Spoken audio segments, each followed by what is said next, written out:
பார்வதிக்கு சிவபெருமான் கூறிய தனலக்ஷ்மி ஸ்தோத்திரம். ஸ்ரீ தனதா உவாச்ச தேவி தேவமுபாகம்ய நீலகண்டம் மம பிரியம் கிருபா பார்வதி பிராக சங்கரம் கருணாகரம். ஸ்ரீ தேவ்யுவாச்ச ப்ரூஹி வல்லப சாத்தூனாம் தரித்ராணாம் குடும்பினாம் தரித்ரத்தளனோபாய மஞ்சசைவ தனப்ரதம். ஸ்ரீ சிவ உவாச்ச பூஜயன் பார்வதி பாக்கியம் இதமாக மகேஸ்வரः உசிதம் ஜகதம்பாசி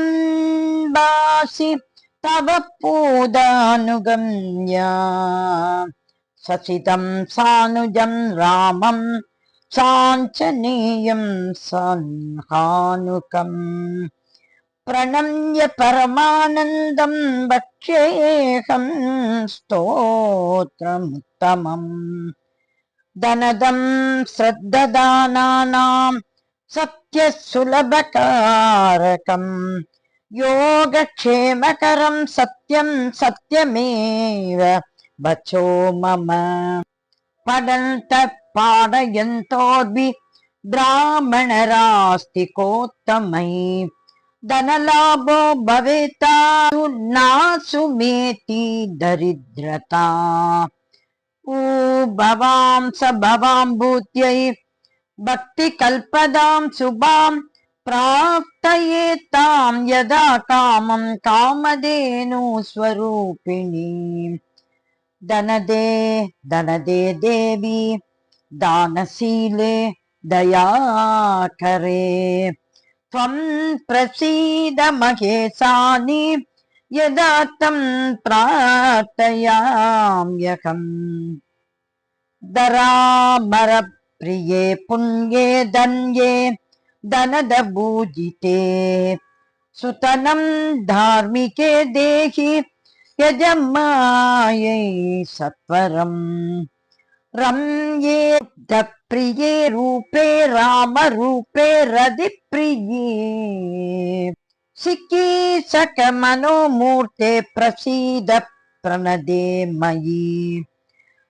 ஆரக்த சரணாம்போஜே சித்தி சர்வாப்ததாயிகே திவ்யாம் பரதரே திவ்ய திவ்யமாக்ஷ்யாசானுசோபிதே சமஸ்த குண சம்பன்னே சர்வலக்ஷண லக்ஷிதே சரச்சந்திரமுகே நீலே நீல நீரஜலோச்சனே.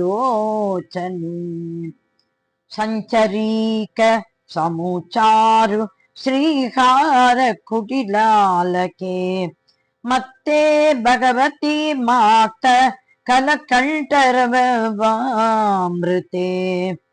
ஹாசாவலோகனை திவ்யைர் பக்த சிந்தாபகாரிகே ரூபலாவண்ய தாருண்ய காருண்ய குணபாஜனே. பண கங்கண மஞ்சீரே லசத் லீலாகராம்புஜே ருத்ர பிரகாசிதே தன்வே தர்மாதாரே தராணயே. பிரயச்ச யஜமானாய தனம் தர்மைக சாதனம் மாதஸ்த்வம் மோர விளம்பே நதிசஸ்வ ஜகதாம்பிகே ஜகதாம்பிகே. கிருபயா கருணாகாரே பிரார்த்திதம் குருமே சுபே. வசுதேவ வசுதாரூபே வசுவாசவ வந்திதே தனதே யஜமானாய வரதே வரதாபவ. பிராமண்யை பிராமண பூஜே பார்வதி சிவசங்கரே. ஸ்தோத்ரம் தரித்ரதா வியாதி சமனம் सुदन प्रदम श्रीकरे शंकरे श्रीदे प्रसीद मयि किंकरे पार्वती सुप्रसादेन सुरेश किंकरेरितं श्रद्धया ये पठिष्यन्ति पापयिष्यन्ति भक्तिदा सहस्रमयुतं लक्षं धनलाभो भवेद्ध्रुवम् धनधान्य नमस्तुभ्यं निधि पद्मादिपाय च भवन्तु त्वत् प्रसादान् मे धनधान्यादि सम्पतः इति श्री धनलक्ष्मी स्तोत्रम् सम्पूर्णम् श्री धनलक्ष्मीयै प्रार्थिக்கின்றேன். ஸ்ரீ தனலட்சுமி சோஸ்திரம் சம்பூர்ணம்.